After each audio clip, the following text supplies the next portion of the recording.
Es atceros, kad es pagājušoju pirmo reizi, laikam, Brī un kāds cits un Rockford.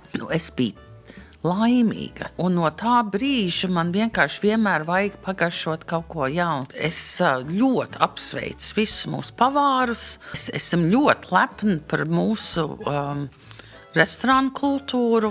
Makī ir ar likumu jāizliedz, kad ieliek tur Filadelfijas sieru.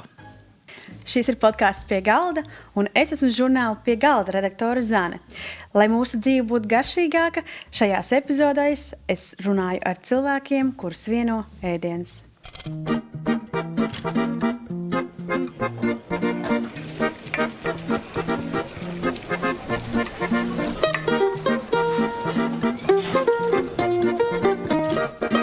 Kad mēs pajautājām pie galda sekotājiem, kādus cilvēkus viņi gribētu dzirdēt šajā podkāstā, vairākas reizes izskanēja vārds Ilze Auzere. Un arī mūsu pirmajā epizodē Māris Jansons pieminēja tavu vārdu. Un tad man likās, laikam nav vairāk zīmēm jābūt, kādu viesu mums vajadzētu aicināt šajā podkāstā. Tāpēc, dāmas un kungi, šodien pie mums sarunu ir nākusi Ilze Auzere.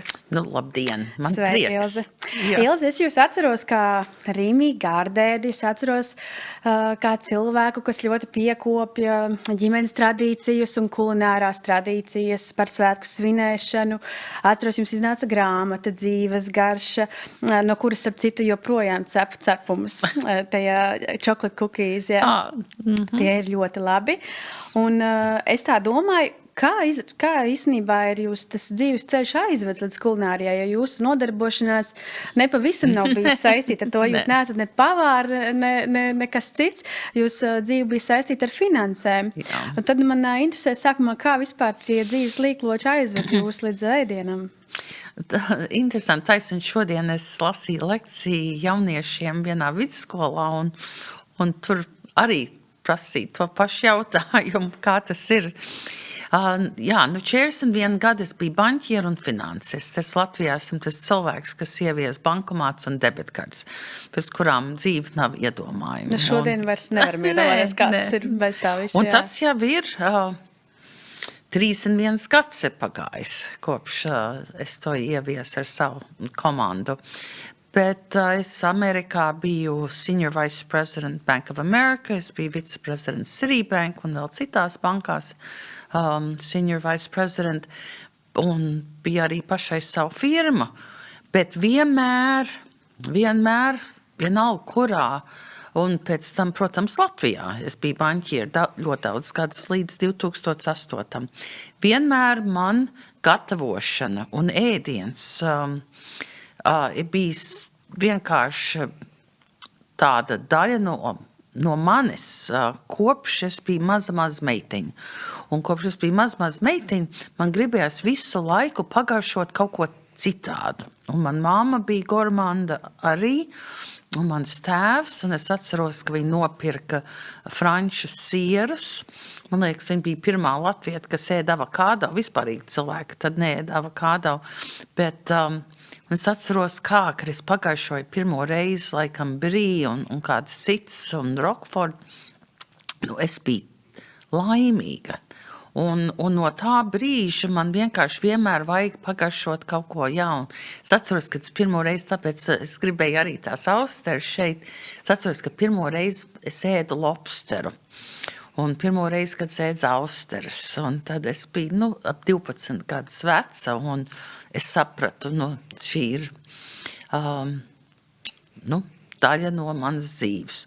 Un es sāku ļoti agri arī gatavot, un jau 15 gados es iemācījos taisīt lazāņu un visādas Dienvidu Amerikas ēdienas, un man mamma, kas bija gājusi franču licejā, viņa arī taisīja franču ēdienas manās kristībās, esot, to es pat neatceros, esot bijis crème brûlée.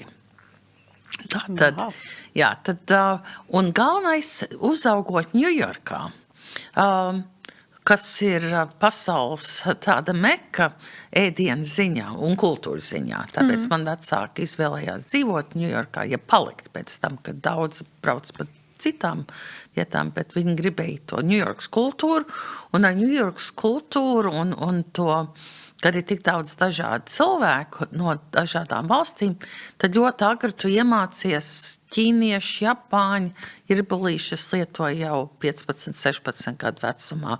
Nu tā, tas vienkārši tas ir daļa no tava dzīves. Nu, tie apstākļi, acīm redzot, tad jums apkārt bija tādi, ka tur nebija īsti varianti, vai ne? Tur nebija varianti, jā. Bet vai jūs atceraties to brīdi, kad jūs piefiksējat apzināti, ka jums pašai ēdiens ir kaut kas vairāk par paēšanu vienkārši, ka tā ir viena no dzīves tādām baudām, ka tu gribās vairāk tajā Tūliņ jau tajā 4. 5 gadu vecumā, kad laikam, kad man bija 5 gadiņi, kad es pagaršoju pirmo reizi to franču sierus, tad es sapratu to, jo var jau ēst vienkārši sieru. Bet tad es sapratu, kad ir starpība, ko tu ēdi un no kurienes tas nāk un no kuras valsts. Tas tūliņ iegāja manā apziņā un arī tā vēlme tad gatavot no dažādām valstīm. Tāpēc jau, kā es teicu, tā lazaņa jau 15 gadu vecumā un visdažādas valsts ēdienas. Protams, ļoti drīz jau sākās meksikāņu ēdienu etapēs, jo tas arī kļuva par daļu no dzīves Amerikā. Paldies, ka skaties un atbalsti šo podkāstu. Abonē mūsu kanālu un nepalaid garām jaunākās epizodes. Spied like un tiekamies pie galda. Jūs man vienmēr esat asociējusies ar tādu cilvēku, kas māk baudīt dzīvi, svinēt dzīvi, garšīgi dzīvot un piekop dažādas ģimenes tradīcijas. Tad es gribēju jums pajautāt, kā tās ģimenes tradīcijas varbūt ietekmē mūsu attiecības ar ēdienu, kā jums šķiet? Ļoti ietekmē.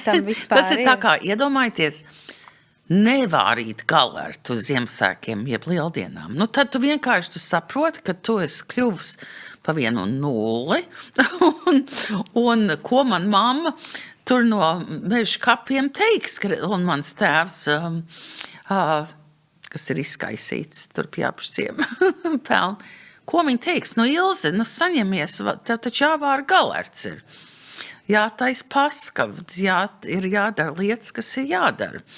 Ja mūsdienās, man liekas, tas vairs netiek tik ļoti tā kultivēts, ka tas ir tik ļoti svarīgi, jo galvenais ir būt kopā un vienkārši svinēt, bet man liekas, jūsu paudze vairāk tomēr uztver, ka tas ēdiens ir tas vienojošais elements, un ka tas ir ļoti svarīgi. Jā, un tas vienkārši tradīcijas, un tā galda klāšana, un man ļoti patīk, man vēl šobrīd ir izdekorēta māja Lieldienām, jo es sadekorēju, jo 27. martā bija pirmizrāde, kas ir tagad Nacionālā teātrī, kur Maija Doveika attēlo mani, un šogad, tas jau 3. gads, bet šogad tā izrāde, kas ir īstenībā domāta priekš teātra dienas, bet viņi iet daudz ilgāk, viņi saucās Ar mani atkal runā Ilze.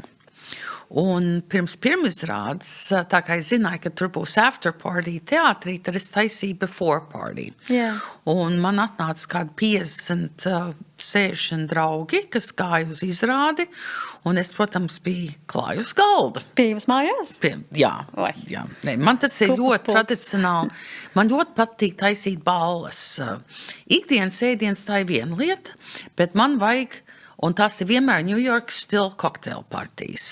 Ir tā, ka katram cilvēkam ir viena laba kristāla glāze un ir ēdiens viss, ko ēd pirkstiem. Dakšu nedabon, šķīvi nedabon. Tas ir īstenībā no manas puses daudz grūtāks darbs. Piemēram, man ir mazie kartupelīši ar krēmu un sieķi. Tad tur ir mazas desiņas, ietīts mīklā. Viss tāds maziņš, lai nav maziņš, jā. Gaļas bumbas, bet to sakociņu. Tā. Un tas ir tas, kas patais dzīvi interesantu, un arī tas jau man ir no Amerikas. Tas ir drusku tas Martha Stewart sindroms, kad es biju banķiera, kā jau es teicu, sāk ļoti jauna. Es atceros ar pirmo vīru, mēs taisījām viesības, un es tad jau biju diezgan augstā postenī Citibank, un tagad mēs aicinām, un ir ļoti daudz ēdiena. Un man prasa, bet vai tu pati visu to taisīji? Un tur ir tas lietas, jā, es pati. Es nepasūtu, es netaisu es nepērku, kas ir gatavs, jā. Izņemot kādreiz kaut kādas saldētas pīrāgas, jo esmu atradusi ļoti labu vietu, kas taisa. Bet tur ir tas lepnums, ka tu pats, un ko es gribu teikt, es stingri ticu, ka manā karjerā, kur man bija ļoti liela cīkstīšanās ar vīriešiem, es parasti biju tajā līmenī, kur es biju vienīgā sieviete, un man šķiet, ka tā gatavošana, kas bija arī nomierināja nervus, un kas noturēja zinām sievišķību, jo tomēr tas pavards, tas, ka tu gribi iepriecināt gan vīru, un tie man ir bijuši daudz, un mēs jau zinām, vīrieši jau ir mīlestība caur vēderu, tos pārbaudīt vērtību, par to nav vispārīgi par ko domāt. Un tāpēc man ļoti patīk, un kā tā diezgan liela, ne egoists, bet cilvēks, kas, es neesmu egoists, es esmu cilvēks, kas grib, ka man paslavē. Esmu godkārīga, būtu pareizais latviešu vārds. Un tas, ka man patīk, ka tad es pasaku, jā, es visu pati uztaisīju, un tik garšīgi, un tu viena pati, un blabi.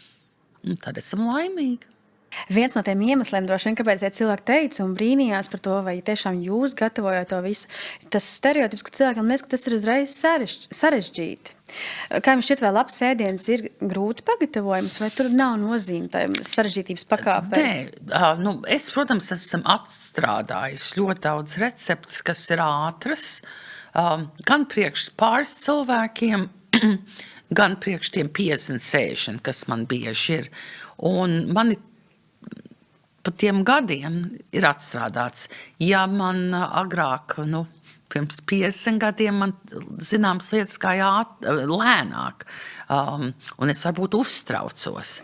Tagad es neuztraucos vispārīgi, un kāpēc es sāku par tām lieldienām, kad ir ļoti svarīgi, man tagad tā māja vēl, un es tā kā nāca tie 50, 60 cilvēku uz to before party, jeb iesildīšanās ballīti, tas bija nedēļa pirms lieldienām, un es domāju, es jau tagad izdekorēšu māju, un man ir, kā es saku, lieldiena eglītes visur, uz vai pupoliem, jeb tiem zariem, magnolijas zariem, man ir bijis arī šogad, es nedabūju vienu magnolijas zaru, bet un tad ir tā svētks sajūta, un es nevaru iedomāties lieldienas, ka man nav lieldiena eglītes, un viss mani vileroja zaķīši un visādas citas kičīgas lietas.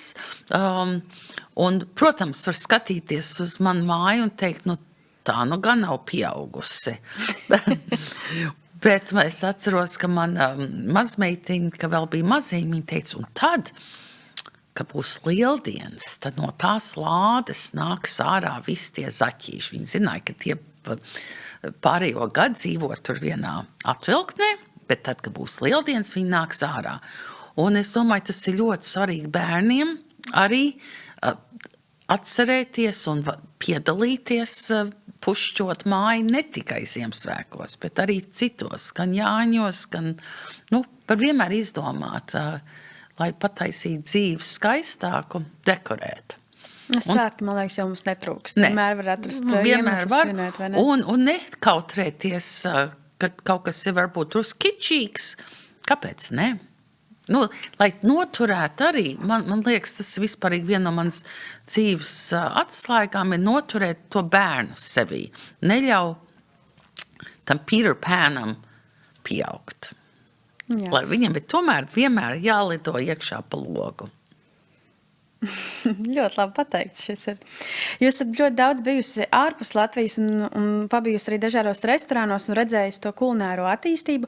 Varbūt, kā jūs varētu nokomentēt, cik ļoti ir mainījusies tāds Latvijas līmenis pēdējo 20 gadu laikā, vai mēs tikpat strauji attīstamies, kāds notiek pasaulē, vai mēs visu laiku esam kaut kur aizmugurē? Kā jūs to redzat? Tas ir tik labs jautājums, un es tik priecīgi uz to atbildu. Latvija, ja mēs esam kultūras lielvalsts, tad es teikšu, ar ēdienu mēs arī esam. Un tā attīstība, ka es domāju, pirms 35 gadiem, kad es te pārcelos, jūnijā būs 35 gadi, kopš es ierados ar entiem koferiem un kastēm, ar garšvielām un bija trauki, jo es negribēju ēst uz padomu šķīviem un kā mēs esam attīstījušies un kā mēs esam vienkārši, es ļoti apsveicu visus mūsu pavārus un es, protams, viņus ļoti daudz pazīstu, man tāds prieks par viņiem un es esam ļoti lepni par mūsu restorānu kultūru. Man žēl, ka ekonomiski ir bijis grūti un turpina būt grūti, un kad ir restorāni, kas šobrīd vairs nav, es ļoti ceru, ka valdība tur pievērsīs vairāk uzmanību šitam jautājumam, bet es domāju, ka mēs esam tik strauji un kvalitatīvi, un tas ir tas, kas man tik ļoti patīk, kad mūsu pavāri prot izmantot Latvijas idejas, kas ir bijušas vecas un jeb senas, ne vecas, bet senas, un arī man ir ļoti svarīgi, es vienmēr šito, nevajag mums domāt, kad mēs esam ēduši tikai zemnieku ēdienu. Ir pirms 100 un 200 gadiem bija ļoti labas, protams, iemantotas no baltvāciešiem, bet augsta līmeņa gourmet ēdieni, vai tas būtu vēžu galerti, jeb ir ļoti daudz tādas, es teikšu, augstas klases recepts. Tas nav tikai bukstiņu putri, kas man arī patīk, bet es domāju, ļoti svarīgi nedomāt, kad latvieši, jo bija vienmēr pilsētnieki un arī muižas cilvēki. Un tad, kad latvieši, kad muižu kungi viņiem sāk pārdot zemi, viņi taču pārņēma arī tās receptes, ko viņi bija iemācījušies muižās.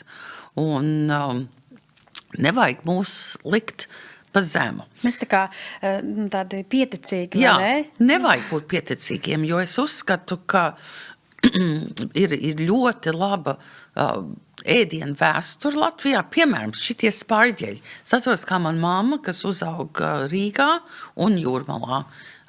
Ģimenei bija māja arī tur. Un viņi man stāstīja jau no bērnības, ka viņi vienmēr ēda pavasarī spārģeļus. Protams, to ievies vācieši, bet to latvieši pārņēma. Tad nāca krievi, un tas skaitījās buržuļu ēdiens, un izskāva spārģeļus, un tikai tagad atkal audzē spārģeļus. Tagad ir pilni veikali ar spārģeļiem, un arī mūsu audzētie. Bet nevajag aizmirst, ka tas bija. Jā, interesanti, kāpēc tas tā ir pazudis, jo tās vērtības, kuras mēs saglabājam, ir tā bukstiņu putri, pelēkie zirņš, to var kāpos un tā tālāk. Tas ir ļoti skaidrs. Tas jau arī labi, jā. Nē, tas ir tāpēc padomu. Tas ir krievi izskāva buržuļu ēdienus. Viss. Un kas varbūt varētu ēdienas, pieļauju, ka daudz varbūt klausās un tādas par tiem vēžiem, ko jūs stāstījāt, nebija dzirdējuši. Kas varbūt ir tas, ko jūs atceraties no tādām no augstas klases ēdieniem, kas tajā laikā bija aktuāli?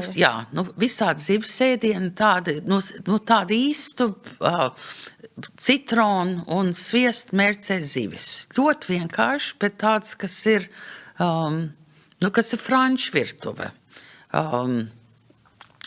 Dažādas pasteitas. Tādas, un arī tādas pasteitas, kur ir kārtās. Tā kā terīnas. Jā, terīnas. Jā, tas pareizais vārds. Tad es priekš Latvijas 100 gadus es taisīju tādas meistarklases, un tad tur bija, piemēram, kas bija arī no vāciešiem, bija buljons, bet kur bija, tās nebija klimpas, tas bija no manā un olu un sviestu tādas bumbiņas. Ļoti eleganti. Ļoti kaloriju bagāti. Bet pa priekš tas ļoti labais buljons, un tad šitās tādas bumbiņas, vienkārši dievīgi. Es zinu, ka alūksnē ir tā zupa buljons, kur ir tās mīklas, klimpiņas tādas. Jā, bet tā ir cita klimpa, tās nav kā jā, plaucētās mīklas kaut jā, kas tāds. Jā, tās ir garšas, bet šitas ir vispārīgi ļoti eleganti. Jā, nu, žēl, ka šādi ēdieni ir kaut kā pazuduši, un mums viņus grūti atsvaidzināt atmiņā, ja, piemēram, es tādas nezinu, man vecāks pieļauj arī vēl nezinu, nu, un tad tās vecākās paudzes tikai to atcerās. Bet ir tās vecās pavāra grāmatas, var tur paskatīties. Jā, nu tās tad mums ir jāliek lietā. Zinu, Jā. ka mūsdienās jau ir ļoti grūti. Es tieši gribēju jums jautāt, kā jūs skatāties to, ka mēs tik viegli pieņemam varbūt tādu pasaules virtuvi, tur suši, burgerus, pizzas. Tas viss to mums tā kā gribās, bet kaut kādas savas vēsturiskās vērtības mēs kaut kā vieglāk aizmirstam un negribam nemest tik ļoti. Kā jums to pieredzēt? Tā ir, diemžēl, bet... Man liekas, vienkārši jāpiedomā pie tā drusciņa. Nu, es dievinu picu. Un man mamma, piemēram, viņai mīļākais ēdiens Amerikā bija pica un ķīniešu ēdiens. Jā, tas nenozīmē, ka viņa taisīja ļoti labus latviešu ēdiens, bet viņai arī kaut kā ļoti patika. Nu, un tie franči arī pats par sevi. Bet, es ēdu visu. Esam tagad pēdējā laikā bijusi vairāk kārt Japānā un arī Korejā. Un es šobrīd taisu kimči. Un taisu arī kimči meistarklases, jo es uzskatu, ka kimči ir brīnumzāles. Vispār brīnumzāles kuņģiem, aknām, svaram, visam. Arī glaustām sirdīm. Ja ied kimči, tad viss ir labi. Jā. Fermentēšana tagad ir modē. Tas ir jaunais bums. Jā, viss. Un īstenībā, ja tā padomā, tad tā fermentēšana īstenībā ir tas, ko mūsu omītes tā kā darīja. Tas nav nekas tā kā jauns. Vienkārši mēs to uztaisam kā kaut kādu trendīgo lietu. Tā īstenībā mūsu omītes jau sen to darīja. Vienīgi, kad es pateikšu, ka man kādreiz, kad es runāju par kimči, cilvēks saka, jā, nu mums jau skābie kāpost ir tikpat labi. Nav. Tik labi, kā ir kimči, nav, jo kimči ir ķiploks, ir tie čili un tur ir ingvers. Tas viss tā kā tur dezinficē attīri, vai ne? Pilnīgi. Kaut kas cits, jā. Tā ir, tas pat palīdz ar aptaukošām aknām. Es varu to pateikt, kā cilvēks, kam bija druska aptaukošās aknas, un tad es sāku Tas vienkārši tā notika, kad es sāku ēst katru dienu kimči un sāku viņu pat taisīt. Un tad pagāja gads un 3 mēneši. Nākamreiz, kad es gāju uz sonogramu, man pateica, ka man ir perfekts aknas. Jā, brīnumzāles, tik tiešām. Jā. Es pieļauju, ka jūs ļoti daudz arī apmeklējat restorānus Latvijā, un man interesē, ko jūs sagaidat mūsdienās no restorāna, kad jūs ejat, kas ir tas, ko jūs gribat sagaidīt šodien? Jā, es sagaidu kvalitatīvu ēdienu ar izdomu. Un vai tas neliek vilties, kā pārsvarā ir? Nu, es tik ļoti daudz, es staigāju pa restorāniem, izmēģinot jaunos. Man ļoti patīk aiziet uz jaunu restorānu un redzēt, vai ir labi. Un es to ļoti izbaudu. Bet tā ikdienā es pati gatavoju, man vienkārši tas ļoti patīk. Un man visu laiku ir ciemiņi, un tas dod to impetus gatavot, un tad man ir kaut kas, kas paliek pāri, un man patīk arī visu laiku izdomāt jauns recepts, īpaši kaut kas izstāsta drusku savītis, kas tūliņ bojāsies, tad es saku, Ilze, fiksi, izdomā, ko tu darīsi ar šito. Pēdējais brīdis, jā. Un man tas ir vienkārši tāda spēlīte. Jo kāpēc es sāku jautāt par to, ko jūs sagaidat? Mēs iepriekšējās epizodēs ar vairākiem cilvēkiem diskutējam par to, ka ir tāda sajūta, ka mēs Latvijā esam nedaudz noguruši no tāda fine dining, ka mēs gribam kaut ko jaunu. Un tāpēc ir tā situācija tāda, ka aizveras ciet ļoti daudz labi restorāni, augsta līmeņa, ļoti labi pavāri, izcili ēdieni, bet arī pat laikā atveras ļoti daudz arī jaunas vietas. Jā. Tās jaunās vietas piedāvā jaunus konceptus, vai tur, piemēram, šeiroto ēdienu, ka tur ir mazos trauciņos, pavisam total cits. sharing cilvēks. Jā, tāpēc es arī gribēju prasīt jums, kā jūs to uztverat? Vai Es to uztveru ļoti veselīgi un pareizi. Es vispārīgi, kad es eju ar draugiem, pat ja esam randiņā, jeb ar kādu draugu, kur tikai divatā, es vienmēr saku, lūdzu, taisam sharing. Tu pasūti kaut ko citu nekā es un taisam visu sharing. Jo man jau ir tas koncepts, kad es gribu pagaršot. Es nenāku tikai ēst. Es gribu pagaršot dažādas lietas un redzēt, kā jauna vieta taisa varbūt kaut ko pazīstamu. Un redzēt, vai viņi patiešām to izdara tā kā. Man ir tāds, ko es ļoti pārbaudu vietas, ir, kad viņiem ir uz menu ir franču sīpolzupa. Bet ja viņa nav tajā čobītī Potiņā, jā. ar to maizīti, Maizi un sieru, tad es saku, piedodiet, tā nav franču sīpolzupa.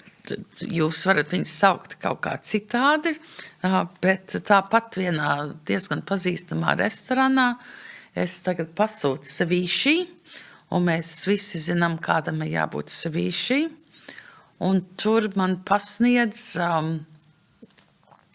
tās jūras veltes, dažas pat jau bija vārītas, jeb sautēts, un tur uzlikts ir tā ķīniešu tā mērķis, tā... Teriyaki? Nē, teriyaki brūna. Saltskā? Jā, tā saltskābā čilī. Jā. Un es saku, piedodiet, tas nav svīšī. Svīšī, kad paņem zivs, jeb garnels, un kad viņas izvāra laimas sulā. Un man tai restorānā saka, jā, bet mūsu klientiem patīk. Es saku, labi, jūs tad varat teikt, ka bet jūs nesaucat to par sevīšī. Tas nav godīgi, jo es pasūtīju, jo es gaidīju sevīšī. Un tas nav sevīšī. Man laikam tā ir ar cēzara salātiem, kas ir gan katrā otrajā vietā. Jā. Es pasūtu cēzara salātu, un tur ir ķirštomāti vai kaut kāda gatava mērce. Vai ne? Man tas arī ir. Jā. Tie nav cēzara salāti. Tie nav cēzara salāti. Lūdzu, ja viņiem mēs zinām. Un viņi patiesībā tik vienkārši. Tā jā, tā anšovē jābūt. Jā. Un jā, tāpat tas salatnīs suās. Tur ir zinām tik vienkārši, bet viņam ir jābūt tā, kā viņam ir jābūt.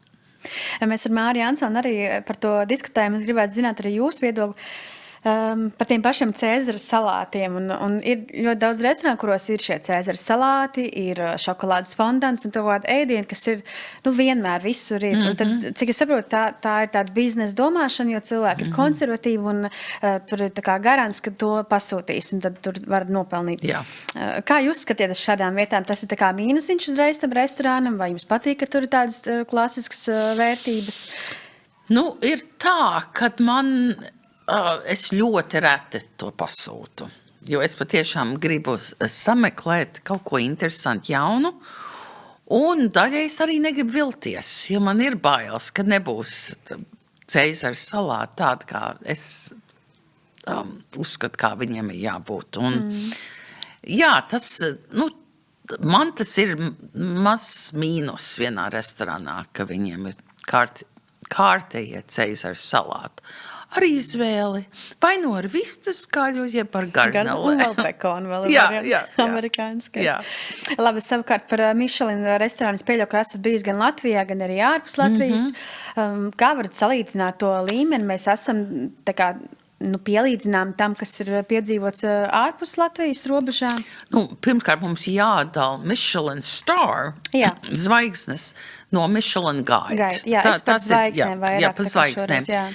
Es teikšu, ka tad man ļoti, ļoti imponē Maks Čekots. Es tur nekā nevaru darīt, salīdzinot ar vairākiem ārpus Latvijas. Tad es domāju, ka mūs patiešām tas jau ir piedzīvojums. Kaut Michelin restorāni bieži ārpus Latvijas, viņi vienkārši ļoti, ļoti labi, bet tur nav tas piedzīvojums, kāds ir Maks Čekotā. Un ir, protams, mūsu otrs ir arī ļoti labs, bet es teiktu, kā piedzīvojums, tad tas Džons ir labs, bet man patīk Maks Čekotā, ka arī tajos 2 stāvos un tā tūre par virtuvu un par to vīnu pagrabu, tas uzreiz, un tas augšā lejā pa trepēm, tikai nedrīkst pa daudz iedzert, jo tās trepas ir diezgan stāvas. Es zinu, ka ļoti daudziem cilvēkiem ir kaut kāda stereotipa vai aizspriedumi vispār par šādām vietām. Viņi saka, ka tādu naudu maksāt par ēdienu, tas ir kaut kas traks. Varbūt varat, jo es pat neesmu bijusi, arī pie Čekot, varbūt varat padalīties, kas tad tas ir, par ko tur maksā. Tas nav tikai stāsts par ēdienu, un tur neiet pārēsties, vai ne? Bet tur tomēr nav tā, ka tu mājās ej tais Dr. Des aizīt. Pēc tam uz maķīti nav jāiet. Jā, ne, uz maķīti nav jāiet. Tur ir vienkārši tas, kā jau es teicu, kad sākumā tu sēdi vienā vietā, tad tu sēdi citā, tad tu apakai tajā pirmā vietā. Katram ēdienam ir vesels stāsts, un ja vēl tu pasūti to piemeklēto dzērienu karti, tas ir piedzīvojums. Tas nav, esam bijusi tikai vienu reizi, un laimīgi es nemaksāju. Bet es teiktu, tas ir kaut kur, vienreiz gadā, jeb katru otro gadu, man gribās, šogad būs jāaiziet atkal. Jā. Tāpēc, ka tas ir piedzīvojums. Un tas ir daudz stundu garumā, tas ir tā kā aiziet gan uz teātri, tas ir vakariņas ar teātru kopā, es gan arī teikt, jeb kaut kāds šovu. Un vienkārši ļoti skaisti. Bet to ēdienu jūs arī atceraties pēc tam, kā piedzīvojam, ka tas arī bija ļoti garšīgi? Jā, vai bija. Tas paliek otrā plānā? Nē, nav tā. Nē, tas bija, tas palika galvā, jā. Un tas, kad īpaši, ja tu esi cilvēks, kas ēd gan gaļu, gan zivis, tad ir ļoti jauki, jo tad tu dabūni lielu dažādību. Vai jums ir kaut kāds savs sapnis par savu restorānu? Esat kādreiz par to domājis? Nē, tā ir viena lieta, ko es patiešām negribu. Jo jūs varētu būt izcils variants, ja jums ir finanšu izglītība, jūs labi zināt, kā vadīt biznesu. Es domāju, ka es to darītu labi, bet tas ir 247. Un tu nevari aiziet no kases, tu nevari aiziet no virtuves, tu nevari, ja tu gribi noturēt to līmeni, un ja tu gribi finansiāli to visu vaktēt, tas ir jādara. Un viss tas ir jāuzmana. Un es tagad biju aizvakar uz jaunu restorānu, kas ir tur, kur bija Maurīcijas un kur bija Amarone, un pēc tam bija blues tāds klubs. Un tagad ir jauns restorāns. Viņiem ir viens cits, viņiem ir gruzīņu restorāns uz Grēcinieku ielas un arī tāds mazs itāļu, un tagad tur ir itāļu. Bet interesants vārds es tagad nepateikšu, bet tas ir uz Kalpaka un Alunāna ielas stūra. Viņš ir tā kā lejā pagrabā. Un kāpēc es to pieminu? Pirmkārt, ļoti labs ēdiens un ļoti labi vīni. Un es teiktu ļoti pa pieņemamām cenām. Bet kas ir tas, kad visu laiku īpašnieks skraida apkārt?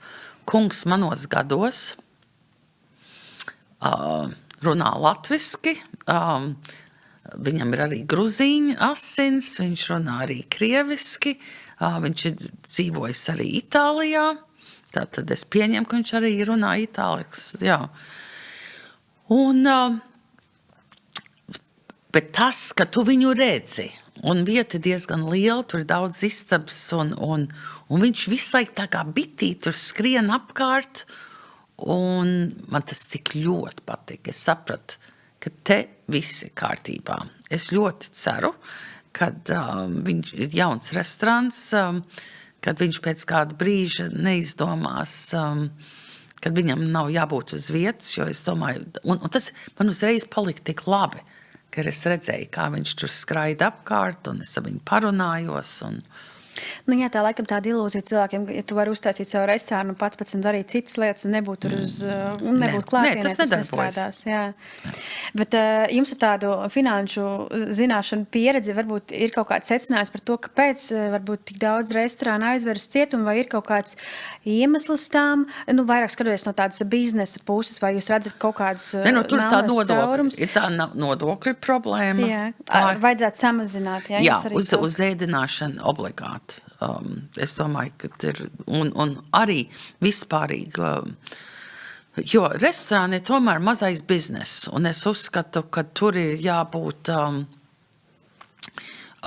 valstī jānāk pretīm maziem biznesi.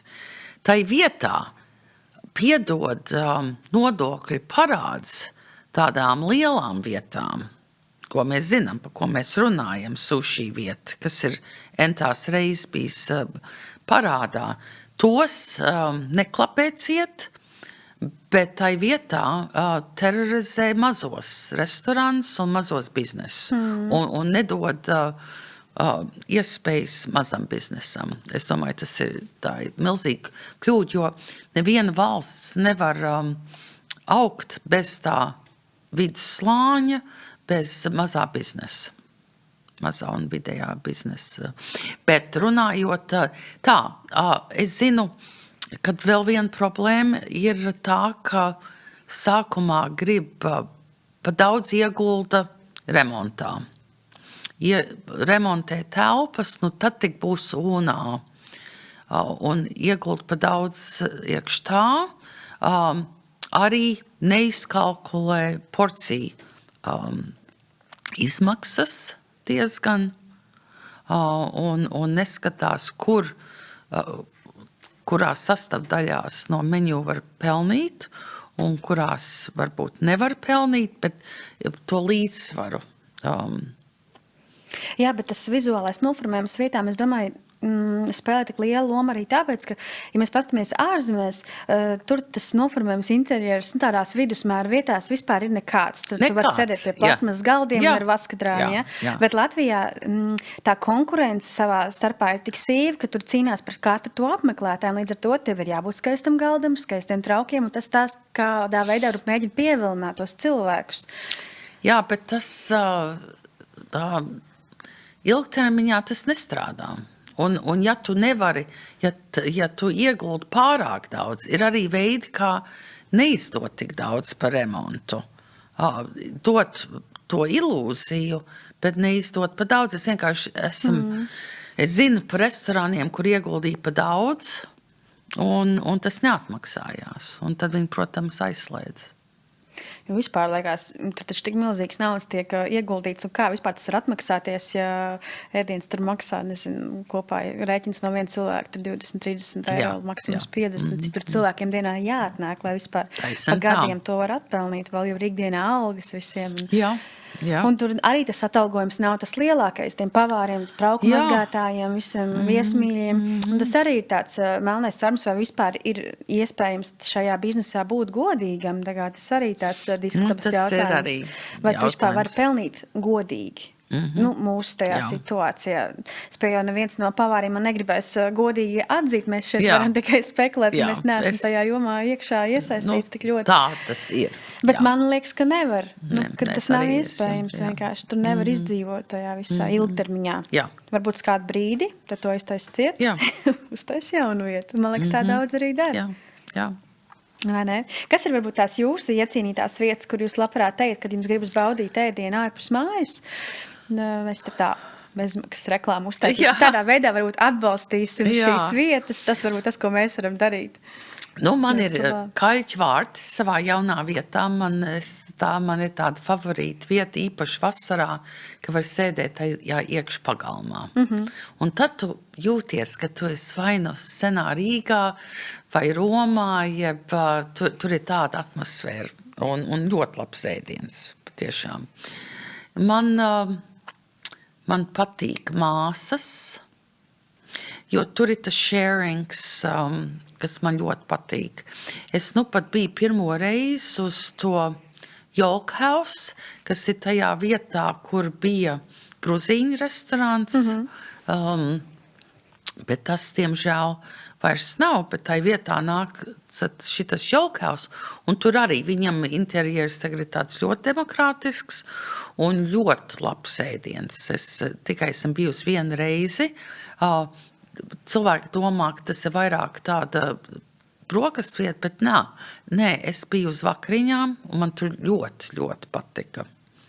Un tā man tagad jādomā. Man vienmēr patika Ferma, bet tā arī šobrīd laikam nav, un arī man žēl, ka White House tas bija labs, bet tas nav tā, kur es ieskrienu vēl. Ja jums atbrauc, piemēram, kādi ārzemju viesi, kur jūs viņus labprāt aizvestu pavakariņot, varbūt iepazīstot tādā veidā latviešu virtuvi? Man patīk arī Valter jaunā vieta uz Ausekļa ielas. Tā ir laba. Kā viņš saucās, B7, jeb kaut kas tam līdzīgs. Tā ir... Tā, kas vēl šobrīd? 3 pavāri. Es bieži esmu vedusi ārzemniekus uz 3 pavāriem, jo man patīk viss tas, kad to maizīt un tur zīmē uz tas mērcīts. To es tomēr atzīstu. Tā, kur es vēl pēdējā? Man patīk jaunais S'more. Tā vieta man patīk. Man patīk, viņiem ir kauls smadzenes, kas agrāk bija tikai Mārtiņam Rītiņam. Tā, kur vēl?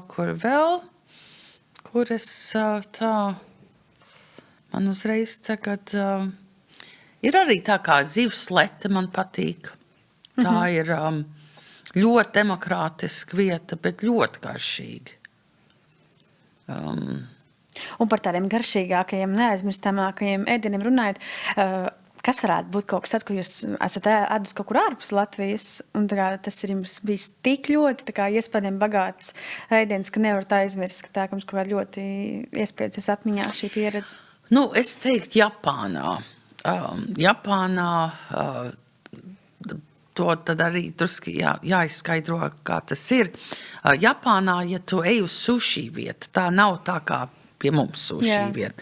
Sushi vieta ir, tur parasti ir lete ar kaut kādu 12 cilvēku var tur sēdēt. Un tur ir jārezervē dienām, nedēļām uz priekšu. Un tad tur aiz tās letes ir tas saimnieks. Viņam varbūt pāris palīgi, bet viņš tais vienu ēdienu pēc otra. Un to ir tās dienas menu, un tur, protams, ir gan sushi, gan maki, gan citas lietas, un viņš vienkārši vienu pēc otras tev servē. Tas vajag gatavot uzreiz, acis priekšā. Un viss ir vienkārši, es teiktu, wow. Tāpat ēst Japānā zivs tirgū. Autentiski, Jā, piemēram, es biju ar manu draudzeni Ievu Treju, kas ir Gemos īpašniece. Mēs bijām tagad pēdējo reizi, mēs esam 2 reizes bijuši. Un tad mēs bijām uz Tunču izsoli 5 no rīta, un tad kaut kur pēc 6 mēs ēdām jau brokastis. Jā, tas arī tāds, bet ēst tirgu, kad tu ej no viens, tur mēs tajā pēc tā Tunču izsoles, tad tu sēdēji pie galdiņa, bet mēs bijām citreiz, kad tu ej pa to zivs tirgu un tu apstājies vienā vietā, kaut ko iet otrā vietā. Bet Japāna ir tāda vieta, kur, tās sushi vietas, bet nedrīkst, viņas, Tas nav sushi vietas kā pie mums. Tur nav karstais sushi, jā. Bet par sushi vēl runājot, es atminējos, mūsu pirmajā epizodē Māris Jansons tieši izteicās par to, ka 90. gados, kad mēs vēl ēdām no sērijas rosalu un kartupeļus ar kotletēm, Ilze Auzer jau ēda sushi, par ko mēs tādu vārdu vispār nezinājām. Ja? Varbūt tad es taisīju mājās. jā, tā kā kosmos mums tas došana tajā laikā liktos sushi. Bet viena lieta, kas ir jāsaka, nekad būtu jāizliedz ar likumu. Maki, pirmkārt, maki tie rullīši. Sushi ir tikai, ja ir tas rīsiņš, un tur ir pāri. Jā. Un tad ir sashimi, kur nav rīsis vispārīgi. Bet tie maki ir ar likumu jāizliedz, kad ieliek tur Philadelphia sieru. Tas ir vienkārši, tas ir tā kā likt ananās uz picu. Tas ir divas lietas, kas ir Japānā tur vispār neliek Philadelphia, ja? No Sushi. way, Jose. Arī ne Amerikā, Japāņu restorānos. Tas vienkārši neeksistē. Un kurš tad sāk to darīt? Kāpēc sāk likt krēmsieru vispār? Es nezinu. Tas ir fillers. Tas ir, lai mazāk jāliek dārgākas lietas. Bet dārziņi jau ir lētāk nekā krēmsieras. Nē, bet ir jābūt zivīm tur iekšā. Nu jā, tās mums ir trešdaļa no pildījuma, vai ne? Bet par to sushi, kāpēc es ieminējos, ja man likās, varbūt tagad arī ir kaut kāds ēdiens, par kuru mēs vēl nenojaušam, bet jūs jau ēdat, jo jūs esat visu kaut kur bijusi un pieredzējis, un mēs par to vēl nenojaušam. Nu, jūras cūciņas, piemēram, nēd šeit. Peru es viņas ēdu. Jā, nu jūras cūciņas neesmu redzējis ēdēkartēs. Un labus sevišķi es gribētu redzēt ne tā kā ir Rivierā, kur viņi lieka to drausmīgo mērci. Nē, tā mērķis ir ok priekš citām lietām, bet ne priekš. Man Riviera patīk, bet tur man ir liela problēma ar viņu versiju no sevišķi. Un tad par tām atšķirībām varbūt starp latviešu un citu tautiešu ēšanas paradumiem jums ir kaut kāds novērojums, kā mēs ļoti izteikti atšķiramies no citām tautām? Nē, latvieši ir konservatīvi, bet caurmēr amerikāns, piemēram, ir konservatīvs. Un es teiktu, caurmēr arī itāls, ja francūs ir konservatīvs, ka viņi no Amerikā tagad drusku ir mainījies, bet vēl līdz manai Amerikas pamešanai caurmēr cilvēks ēda gaļu un kartupeļus. Meat and potatoes, tāpat kā Latvijā. Amerikā, ja? Jā. Mēs izslēdzam Ņujorku, izslēdzam varbūt Čikāgu un San Francisco un Losu, un caurmēr, jā. Tātad tas jau nav tikai latvieši, kas ir konservatīvi, ir ļoti daudz valsts, un tu aizbrauks uz tādu Peru, vai tu... kamēr ieaug tās pica vietas, un tas iet. Bet varbūt tad jau nav tik traki, tas nekas varbūt, ka mēs esam konservatīvi. Jautājums varbūt ir, kur paliek tās mūsu tradicionālās vērtības, piemēram, kāpēc ir tik grūti mums saglabāt tādu Jāņu sieru, tāds pelēko zirņus, bet tāds turku zirņus mēs pērkam, bet pelēko zirņus, es domāju, viņi nav tikai katram mājās. Ziemassvētkos, vai ne? Jā, un kāpēc tas tā ir? Kāpēc mēs nevaram vairāk to piekot? Nē, bet, kā es teicu, to ir tad apzināti. Jo konservatīvisms, tas tā nav man, es to neskaitu kā pozitīvu lietu. To es neskaitu. Es uzskatu, ka ir jākop savas tradīcijas un jānovērtē savas, bet arī pašā laikā ir jāiepazīst cits valsts virtuve un jāintegrē to. Jā, kā jums šķiet, kāda iztīsies Latvijas virtuve pēc 20 gadiem? Nu, labs jautājums. Es ceru, ka nebūs tikai kebabu vietas visur. Tas nenozīmē, ka es kādreiz neiegriežos kebabu vietā. Kādreiz man vienkārši gribās kebabu. Jā. Un esam atradusi dažas, kas ir labas, un tad esam priecīgi. Bet, varbūt vienreiz mēnesī, varbūt katru otro mēnesi. Es ceru, Kas man traucē vēl vairāk, ir tas, ka cilvēki neko viņi ēd, bet ka viņi paši negatavo daudz vairs. Šitie volti un bolti, kas zilās kastes, kur tu dabūni jau atzišu šēdienu, kad ir tikpat viegli pusstundā uztaisīt kaut ko labu, vieglu un garšīgu, un kur tu zini, ka tu pats to esi taisījis, un tur nav, kā es saku, mystery meat. Jā, bet tas mūsdienu laikmets ir tāds, ka cilvēkiem nav laika, viņiem tikai jāpaspēj 100 miljonus lietas izdarīt, un viņiem tas ēdiens paliek kaut kādā trešajā plānā, un viņiem vajag pārēst, lai tikai eksistētu, un lai varētu darīt tās pārējās lietas. Tas ir drusku pārspīlējums, jo mēs zinām, kā tai vietā pasūta boltu, un tad sēž stundu un scrollē telefonā. Arī fakts, jā. Tad pusstundu var veltīt, uztaisīt pašam. Bet, piemēram, es pateikšu tādu piemēram, kas 15 minūtes. Es nopērku ķekavas, vistas filēju mērcītē, to sacepu, pieliek tur vēl zirnīšus un kaut ko cits, tos pašus pārģeļus, novāru nūdeles, un man ir 15-20 minūtēs fantastisks ēdiens. Jā, tas pat nav laikam dažreiz par to laiku, jo es jau arī ikdienā taisot to žurnālu, man jau ar tā misija ir cilvēkus iedvesmot, gatavot mājās. Man liekas, tas ir vislabākais, ko darīt, tas ir arī visgaršīgākais.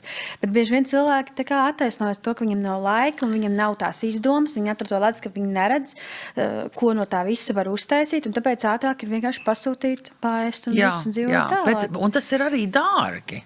Tas ir dārgāk, tas ir dārgāk. Es vienkārši esmu visu mūžu strādājis nenormāli, 12 stundas diennaktī,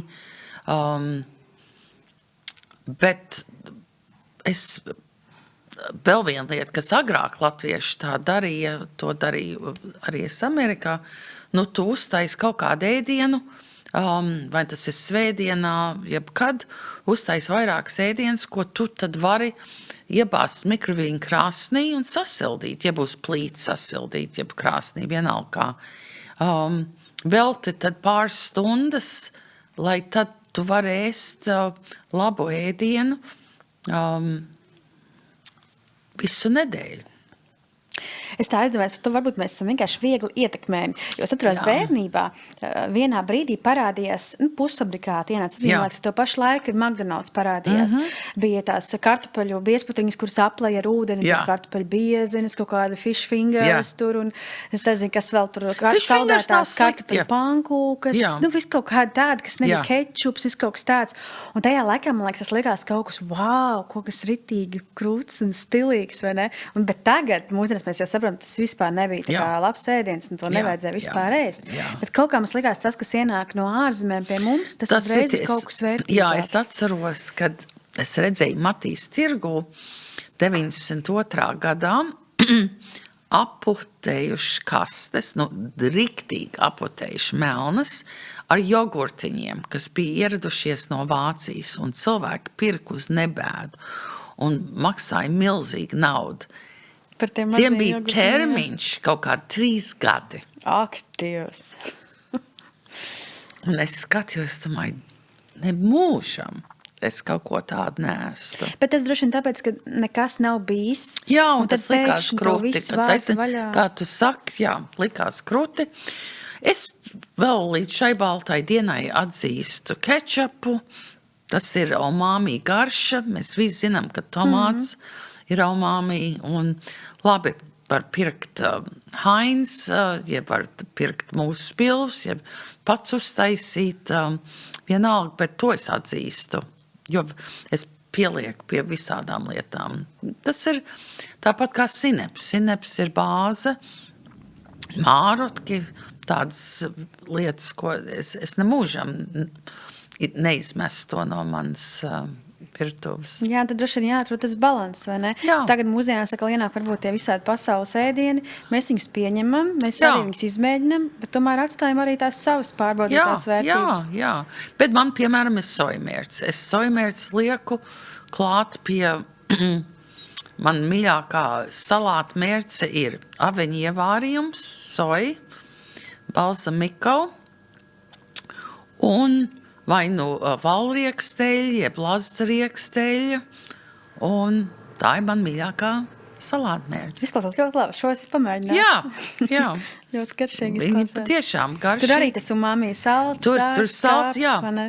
Jā, tur vienīgi nav, tur nav tā tomāts daļiņa, bet tas tad ir tajos salātos, tie tomāti parasti ir paši par sevi. Nē, bez tomātiem mēs nevaram dzīvot, bez gurķiem. Ir ļoti daudz lietas, kas vienkārši ir jābūt. Un es domāju arī, ja cilvēkiem vajag tus paplānot to ēšanu. Un lai tad ir, lai nav tā, kā tu teici, kad atver to leduskapu un tur nav nekas, ko tu saproti, ko tu vari salikt. Vai arī viss kaut kas, bet ko no tā uztaisīt, nav nekāda Jā. ideja. Un tā ir tāda plānošana. Tad ir jāņem žurnāls pie galda. Jā, vai ne, jāiet uz pilnīgi to tā receptēm. vajag. Un Vai tā Ilzes saplānot, grāmata. jā, saplānot, kad jā, es šo nedēļu, es piemēram biju tajā jaunā itāļu restorānā, un viņiem bija puķkāposts, ļoti plāni uz ēveles sagriezts, un tad tur bija mērcīti pa virsu.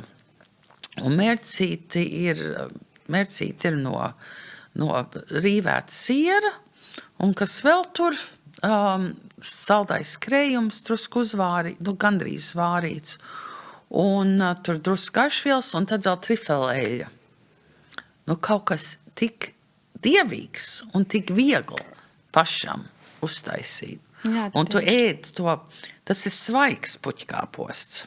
Tā ir vēl viena lieta, ko es visu laiku mēģinu cilvēkiem iestāstīt. Lūdzu, nepārvāriet dārzeņus. 30 sekundes, varbūt 1 minūte spārģeļiem. Sviestā. Nekad vārīt un tad vēl kaut ko ar viņiem Jā, darīt. kāpēc vispār jāvār, jā. Vai ne? Un, un tas puķkāposts pilnīgi svaigs, kraukšķīgs un dievīgi. Būs jāpamēģina. Ilzes, visiem noslēgumā sarunas uzdod vienu jautājumu. Kas būtu cilvēks, ko tu gribētu aicināt uz vakariņām? Tas var būt jebkurš no visas pasaules. Viņš varbūt arī vairs nav šajā pasaulē. Tā ir man mīļa spēle. Nē, ko jūs gatavot viņam? Jā. Tas ir drusku citādāk nekā, man bija tā, kad to es spēlēju ar cilvēkiem, kad ir, ja tu gribi iepazīt cilvēku labi, kad tu spēlē, ja tu varētu uzaicināt 10 cilvēkus, un tad, teiksim, es saku, es uzaicinu Kristu, un tu pasaka, tu Salvador Dalī, un tad jūs pārunājat tos viesus. Tā ir vienkārši ļoti jauka spēle, ko iepazīt otru cilvēku. Jā, citas šķaut, un tam cilvēkam varbūt, es to, starp citu, spēlēju ar manu 3. vīru, ka pirmā vakarā, kad mēs iepazināmies, mēs spēlējām to spēli. Tad pēc tam mīļākā grāmata, 10 tādas, un šurp turp, tad tu iepazīsti. Un 3. bija mīļākās filmas. Bet ko es aicinātu uz... kuru cilvēku es aicinātu? Varbūt es patiešām uzaicinātu Kristu. Kristu kādu Kristu? Jēzus Kristu. Es domāju, Kristu sievietes pirmā. Es domāju, Kristu kādu sievietes skaidrs. Nē, Jēzu Kristus. Jeb Karl Jung. Man būtu Kristu, Karl Jungu, jeb vai kādu 3. kādu valsts vīru. Droši vien Churchillu. Un ko jūs gatavotu? Es zinu, kad būtu, noteikti būtu krēm barviku supa. Noteikti būtu melnais spageti ar jūras veltēm. Noteikti būtu brieža gaļas karpačio ar mūsu cieto sieru. Soiras, jā. Jā. Tad pirms tam, jo redz, pie manis ir tā, pa priekš ir kokteļu stunda, un tas ir pie kafijas galdiņa.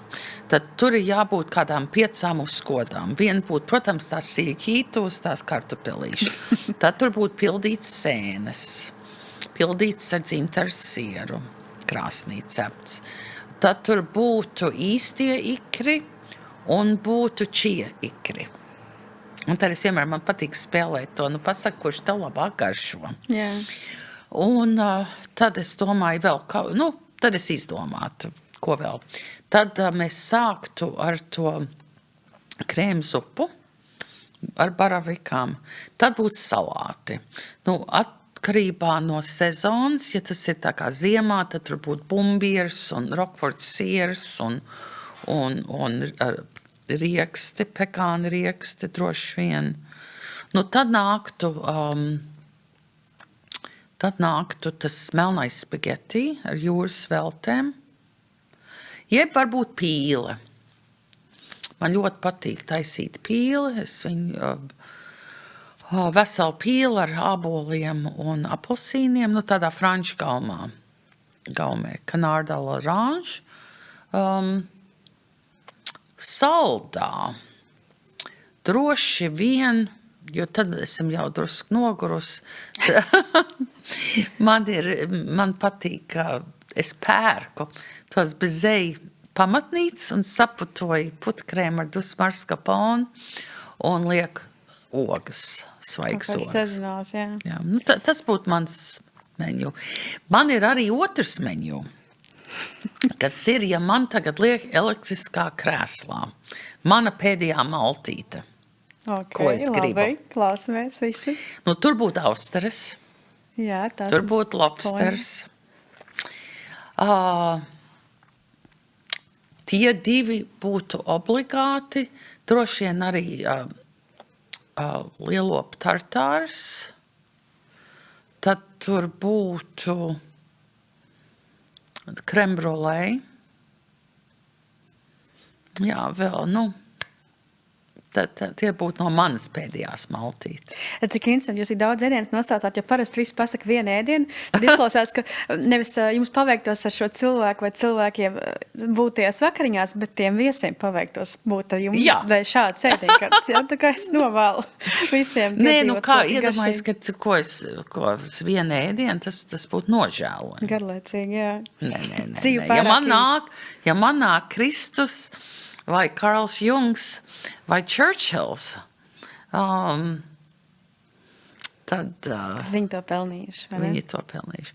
Arī gribētos vēl, es tā iedomājos, es gribētu uzaicināt abus manus vectēvus, viens, kas mirs Sibīrijā un ko otru nošāva tepat, es gribētu viņus uzaicināt. Un ar manām vecmāmiņām. Un pateikt viņiem paldies par to, ka man ir viņu asins manā ķermenī, tas DNS, un kad viņi radīja manu mammu un tēvu, un ka tas viss ir manī, un tāpēc man ir bijis tik ļoti interesanti dzīve. Paldies, Ilze. Šis bija ļoti sirsnīgi un jauki. Bija tiešām interesanti paklausīties jūsu viedoklī un pieredzē par ēdienu. Es domāju, mēs visi kaut ko paņēmām sev no šīs sarunas. Šis bija raidījums pēdienu, to es neatceros. Jā, mēs runājam par ēdienu. Un te arī sirsnīgi dāvaniņi jums kā pateicība par piedalīšanos šajā podkastā. Starp citu, saistībā ar tomātiem, ko jūs minējāt, mēs nevaram dzīvot bez tomātiem, tad jums būs skaists papildinājums. Vai cik jauki. Tas man ļoti patīk. Paldies, Ilze. Lai jums viss izdodas un tiekamies kādos citos kontaktos un mēdījos.